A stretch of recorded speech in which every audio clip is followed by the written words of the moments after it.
this time, I will ask you to please stand as we invite the senior members of the Hall High School Chorale to lead us singing the William H. Hall High School Alma Mater, which is printed in your program if you'd like to follow along.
Thank you.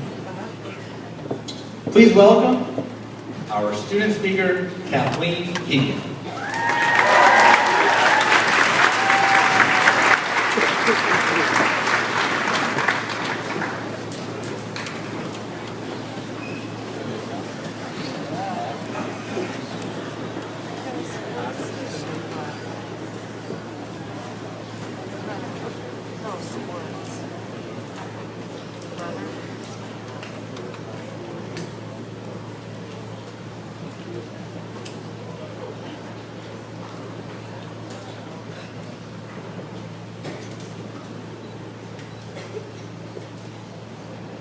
The concept of the graduation speaker has always confused me. I am merely 18 years old, yet I stand before a massive group of other teenagers my same age to give them insight or inspiration. Why should I know any more about this ridiculous world than any of you? Let's be honest here, I don't. So why am I standing up here? Hopefully to let the next 3 minutes pass somewhat less painfully for all of us who are sweating in gowns, including all the moms who have their index fingers on their camera buttons like they are triggers that will determine whether or not there is physical proof that we have graduated. Because that's all this day is about, creating physical proof that we accomplished something large in life. I am not mocking the triviality of it because we should be proud. We should sit here in our sunglasses thinking we're on top of the world because for a brief 24 hours, we absolutely deserve to be. I mean, guys, we sat through CAPT and SBAC for this. SATs, CMTs, DRAs, AP exams, ACTs, and SAT2s. We have been thoroughly tested. And up until this point, we have all passed.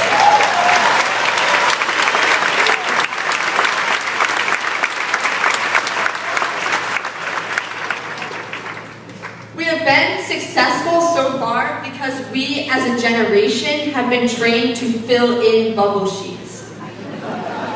We learned to drill and kill, to write formulaically, to memorize completely antiquated words for College Board. We learned how to beat tests that have rubrics, right and wrong answers, and give you 200 points for writing your name. Unfortunately, now none of those test scores matter. Sorry that you worked so hard to beat the myriad of acronyms, but they mean next to nothing now. And what I'm about to say might frighten you, make you uneasy, probably uncomfortable, but life doesn't test you in multiple choice.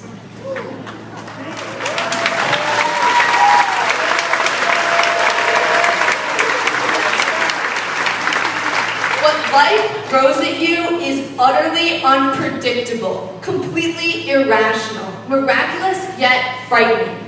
You can no longer pick up your Princeton review book, hire a tutor, and be fine.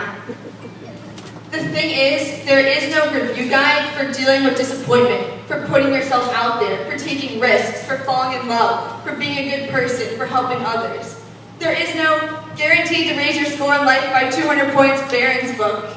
How to live is something we must learn on our own. Now there is good news. We have been taught tools for living.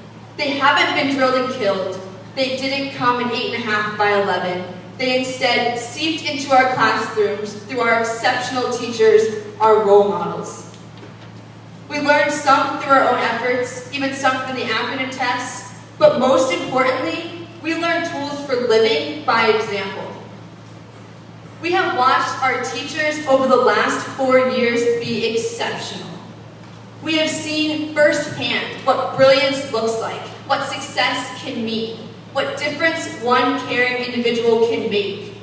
Our teachers have shown us how they think, how they problem solve, how they look life in the face and mock it and conquer it effortlessly. So it's time to take what we've learned from them and to live, to find success, to be happy. Take that to mean what you will. Some of you will never be happy until you're in some third world country helping the Ebola people and making the rest of us look bad. Some of you will never be satisfied until you're officially treasurer of the PTO and drive a Honda Pilot with 36 orange slices riding shotgun. Many of you will need 6 figures next to your name before you consistently wear a smile as you stroll into Starbucks every morning and order the usual. And a select few of you won't stop until you're earning 7 figures and own a custom Ferrari F12 Berlinetta and a house in Italy near the factory. And you're the people I will definitely stay in touch with. The vision of the right way to live is different for all of you. We all have the same tools, but we'll all do different things with them. My only advice is to do your thing with confidence. Just as you sat down in front of the SAT for the 3rd time, cheering yourself on, thinking, this is it, this is the 2300, approach life the same way. You are prepared. You've been taught by some of the best, and you've passed CAT. Congrats, you're all qualified to live. Strut into the next stage of your life confident that you have the ability to find your idea of living. Swagger out of here today thinking you're on top of the world because you are, and you absolutely deserve to be. Watch your mom as she fearlessly shoves her way to the front of all the moms to snap that perfect picture of you shaking Mr. Zatoon's hand. Take that kind of confidence and live.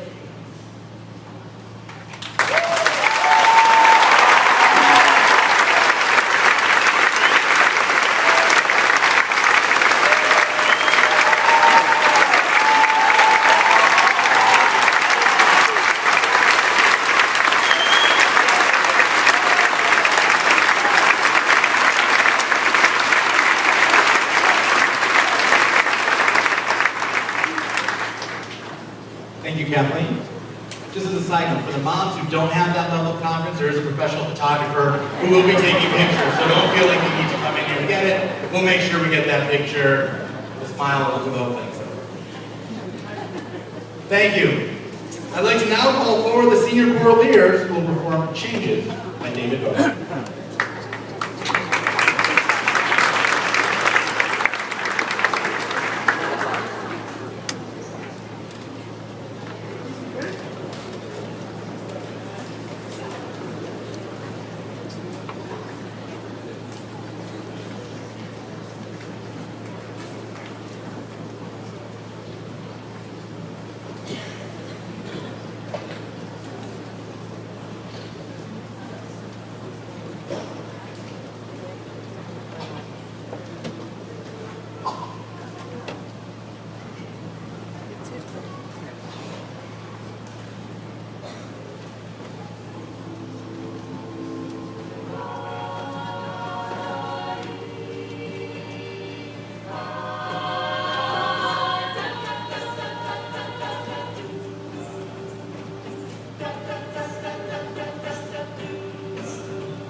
Change their sides and never leave the stream of warm impermanence. And so the days flow through my eyes, and still the days seem the same. Children that you spit on as they try to change the world, they're immune to your consultation. They're quite aware of what they're going through. Face the strange. Don't tell them to grow up and out of it. Face the strange. Where were you when we were up to our next incident?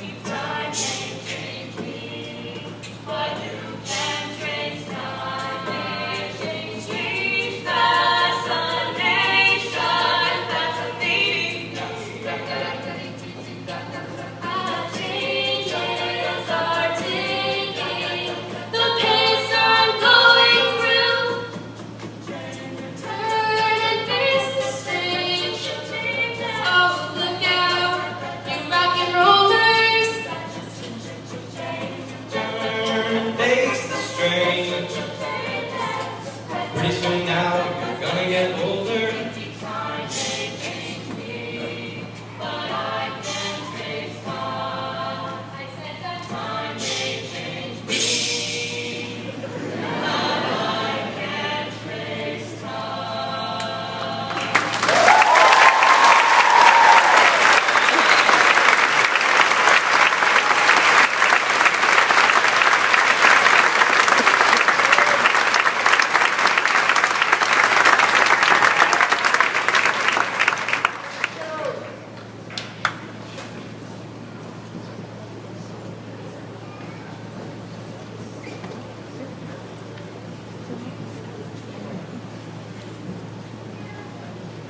Thank you, choral leaders. Please welcome Mrs. Elizabeth Devine.